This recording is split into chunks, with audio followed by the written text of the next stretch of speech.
अरे भाई, चुनाव चल रहा है, मजाक नहीं चल रहा है। यह चुनाव जो है चुनाव आयोग के फरमान में चलेगा, किसी पार्टी विशेष के फरमान के तहत नहीं।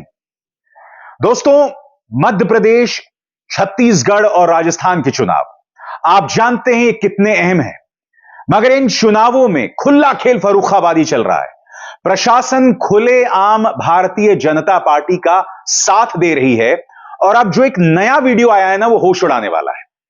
सबसे पहले ये वीडियो दिखाने से पहले मैं आपको बता दूं कि जब भी मत पत्र खुलते हैं तब दोनों पार्टियों के प्रत्याशी यहां होते हैं। मामला है पोस्टल बैलेट का। पोस्टल बैलेट जो है वो खोल दिया गया है 27 तारीख को, जबकि यह पोस्टल बैलेट दोनों पार्टियों की मौजूदगी में खुलना था 2 तारीख को। 3 तारीख आप जानते हैं काउंटिंग होने वाली है। यह वीडियो जो है वो कांग्रेस के कार्यकर्ताओं ने लिया है और यह सब हो रहा है वहां के कलेक्टर मिश्रा साहब के नेतृत्व में। मैं समझना चाहता हूं, क्या चुनाव एक मजाक बन गया है?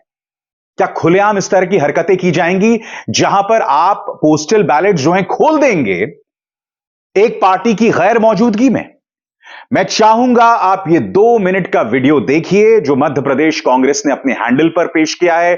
कांग्रेस ने भी इस पर कड़ी प्रतिक्रिया जतलाई है। ये पूरा वीडियो देखिए, होश उड़ाने वाला वीडियो है कि ये सब कुछ साल 2023 में हो रहा है, जिससे पता चलता है कि ये चुनाव एक किस्म का मजाक बनकर रह गया है। देखिए। वीडियो बनाओ और बुला पत्रकारों को। कलेक्टर साहब से बात करता हूं। वो रिस्पांस नहीं दे रहे हैं, बोल रहे हैं। बोल तो कोई सूचना होती है क्या? इतना गंभीर मामले को आप ऐसा कीजिए, हम लोग भी कल ट्रेनिंग लेके आए भोपाल से। हमारे को मालूम है कुछ निर्वाचन का नियम कानून। लिखित आपको हमको सूचना देना था, उसके बाद आपको पेटी खोलना था। बताइए आपका परिचय क्या है सर? बताइए। और लिखित में हमारे को दिए हो क्या आपने? अनुभव मुनियारे जी के किसी को? दोनों पक्ष को फोन से बुलवा लेते हैं, इसके बाद ही खोलते नहीं, गलत है सर। ये तो 2 तारीख को खोलना था। मौखिक होना चलता है, आपको कागज में लिखित देना चाहिए। जो दिशा निर्देश है राज्य निर्वाचन आयोग के, 2 तारीख का काम था। आप ये कैसे कर रहे हैं आज? नहीं, ये तो विधानसभा में रख रहे हैं ना। नहीं, ये टिकट खोलना ही नहीं था। ये खोलना ही नहीं था। ये आप ये बताइए, ये काम करने अभी आपको किसने निर्देश दिया? ये काम करने किसने निर्देशित किया है आपको? बताइए ना भैया। एसडीएम ने बोला, कलेक्टर ने बोला, किसने बोला? बताया गया है कि ये विधानसभा। एसडीएम का नंबर दो आप। दीजिए। बोलो बोलो नंबर। 9425 48 2 तारीख का काम आप 27 तारीख को कर रहे हैं। 2 तारीख का काम आप 27 तारीख को कर रहे हो। मैंने जब भी इनसे वही तो पूछा कि यहाँ कितने मतदाता है टोटल, बोलते हमारे पास कोई जानकारी नहीं है। जानकारी नहीं है और पूरे बैलेट पेपर और इनको सब आप इनका काम कर रहे हैं। बुलाओ वो पत्रकारों को, बुलाओ।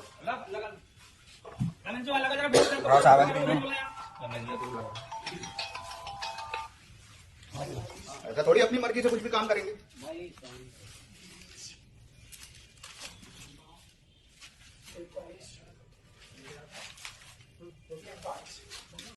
दोस्तों, इस मामले में जो व्यक्ति कटघरे में है वो है इस इलाके के कलेक्टर। उस कलेक्टर का नाम है गिरीश मिश्रा।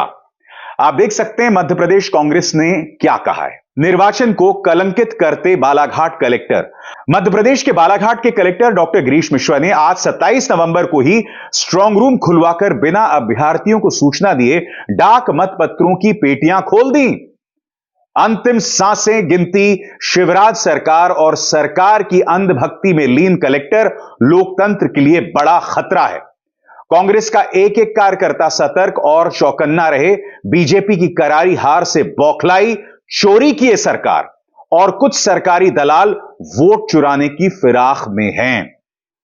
यह मुद्दा क्यों उठाया जा रहा है मैं आपको बताता हूं दोस्तों, क्योंकि जब चुनाव आयोग पर कोई अंकुश ना हो, उसकी हरकतों पर पारदर्शिता पूरी तरह से गायब हो, तब इस तरह की चीजें होती हैं।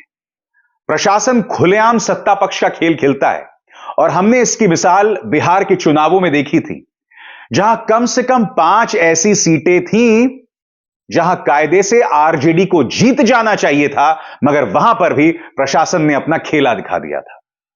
स्वाभाविक सी बात है कि कमलनाथ ने इस पे कड़ी प्रतिक्रिया दी है। कमलनाथ का बयान आपके स्क्रीन पर। प्रदेश के बालाघाट जिले में पोस्टल बैलेट को मतगणना से पहले ही खोले जाने और छेड़छाड़ की आशंका का एक वीडियो सामने आया है, जिसकी शिकायत निर्वाचन आयोग में कांग्रेस ने कर दी है। यह अत्यंत गंभीर मामला है, दोषियों पर तत्काल कार्रवाई की जानी चाहिए। मैं कांग्रेस कार्यकर्ताओं का आह्वान करता हूं कि वे मुस्तैद रहें और कोई गड़बड़ी ना होने दें।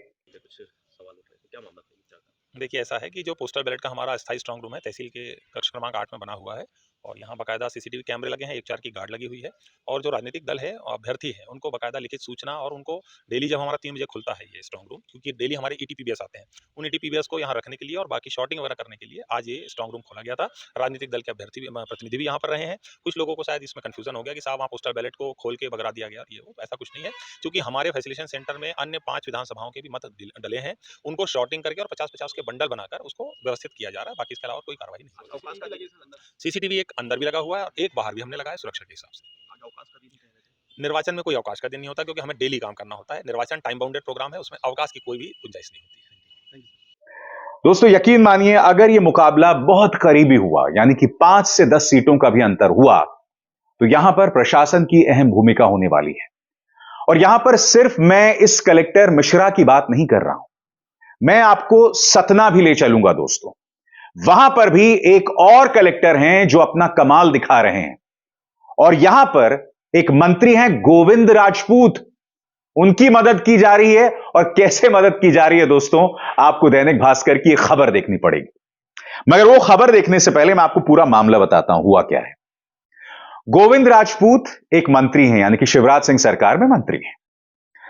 अब चुनाव आयोग एक खास अमाउंट देता है खर्चने के लिए। हुआ यह कि इन्होंने कुछ ही दिनों में काफी पैसा खर्च कर दिया। अब पैसा खर्च कर दिया तो इन्होंने क्या किया, इन्होंने कलेक्टर से बात करके अपने रेट कम करवा दिए, ताकि खर्चा जो है वो ज्यादा ना बतलाया जाए। आपकी स्क्रीन पर यह है दीपक आर्या, यह है दीपक आर्या और यह है गोविंद राजपूत जो कि मंत्री हैं। यहां पर कायदे से इस कलेक्टर दीपक आर्या को सर्वदलीय बैठक बुलानी थी, तमाम पॉलिटिकल पार्टीज होते और वहां पर यह फैसला करते, मगर एक कलेक्टर से बात करके इन्होंने अपने रेट कम करवा दिए। खबर क्या है दोस्तों, ध्यान से सुनिएगा। सागर जिला निर्वाचन अधिकारी और कलेक्टर दीपक आर्य के खिलाफ कांग्रेस ने शिकायत कर उन्हें हटाने की मांग की। कांग्रेस ने कहा कि मंत्री राजपूत ने 5 दिन में 19 लाख रुपए खर्च कर दिए, और जब खर्च का हिसाब गड़बड़ाता दिखा तो कलेक्टर से मिलकर रेट रिवाइज करवा दिए। ऐसा वो नहीं कर सकते थे, इसके लिए उन्हें सर्वदलीय बैठक बुलानी चाहिए थी। खबर आगे क्या कहती है दोस्तों। मुख्य निर्वाचन पदाधिकारी से शिकायत में कहा गया है कि चुनाव खर्चों को लेकर जिला निर्वाचन अधिकारी द्वारा सर्वदलीय बैठक बुलाकर सबकी सहमति से दरें तय की जाती हैं। सुर्खी से बीजेपी प्रत्याशी और मंत्री गोविंद सिंह राजपूत ने सागर जिले में दरें तय करने के बाद 5 दिन में 19 लाख रुपए खर्च दिए थे। इसकी पुष्टि व्यय प्रेक्षक द्वारा की गई। चूंकि चुनाव में खर्च सीमा 40 लाख रुपए है, ऐसे में मंत्री राजपूत ने वाहनों का प्रतिदिन का किराया, अब ध्यान से सुनिएगा, ऐसे में मंत्री राजपूत ने वाहनों का रोज का जो किराया है 2,500 रुपए, उसे घटाकर 1,200 रुपए प्रतिदिन करा लिया। कलेक्टर और जिला निर्वाचन अधिकारी द्वारा इसकी अनुमति बगैर सर्वदलीय बैठक बुलाएं और सबकी सहमति लिए बगैर दे दी गई। स्कॉर्पियो का खर्चा 2500 था, उसे घटाकर 1200 रुपए कर दिया। यह आपके सामने है दीपक आर्या। इसी तरह से आपने देखा किस तरह से कलेक्टर गिरीश मिश्रा ने पोस्टल बैलेट्स खुलवा दिए बगैर अभ्यर्थियों को, बगैर तमाम दलों की मौजूदगी में। अब मैं आपसे एक सवाल पूछना चाहता हूं। आप में से कई लोग कहते हैं कि भारतीय जनता पार्टी ने ईवीएम्स हैक कर दिए हैं। इन्हें ईवीएम हैक करने की जरूरत नहीं है दोस्तों, इन्होंने सिस्टम हैक कर लिया है। जब कलेक्टर इस तरह की हरकतें करेंगे तो इन्हें ईवीएम हैक करने की क्या जरूरत है, बताइए। चुनाव आयोग खुलेआम भाजपा का एजेंट बन के काम कर रहा है। छोटी सी मिसाल देता हूं। प्रधानमंत्री नरेंद्र मोदी ने अपनी चुनावी सभा में कांग्रेस को फांसी लगाने की बात की, राहुल गांधी को मूर्खों का सरदार कहा, राहुल गांधी के बारे में झूठा बयान दिया कि राहुल गांधी ने कहा कि एक तरफ से आलू डालो, दूसरी तरफ से सोना निकालो। यह बयान उन्होंने नहीं दिया था, मगर प्रधानमंत्री ने यह सब कहा और चुनाव आयोग ने उन पर कोई एक्शन नहीं लिया। मगर जब राहुल गांधी पनौती शब्द का इस्तेमाल करते हैं जो उन्हें नहीं करना चाहिए था, तब तुरंत उन्हें नोटिस दे दिया जाता है। प्रियंका गांधी वाड्रा को नोटिस दे दिया जाता है। आम आदमी पार्टी जब प्रधानमंत्री पर टिप्पणी करती है तो उन्हें नोटिस दे दिया जाता है। मतलब प्रधानमंत्री को लेकर चुनाव आयोग इतना सेंसिटिव है, इतना संवेदनशील है। ऐसा नहीं होता भाई। आप एक संवैधानिक संस्था हैं, आपको राजनीति से ऊपर उठ के काम करना पड़ेगा। और प्रशासन की हालत तो हम देख ही रहे हैं। हमने डॉक्टर मिश्रा की हालत देखी जो कि कलेक्टर हैं, और दीपक आर्य की मिसाल देखी जो कि सागर के कलेक्टर हैं। ये मिसालें हैं आपके सामने, और ये लोग कहीं ना कहीं शर्मसार कर रहे हैं राजनीति को, शर्मसार कर रहे हैं हमारी संवैधानिक संस्थाओं को।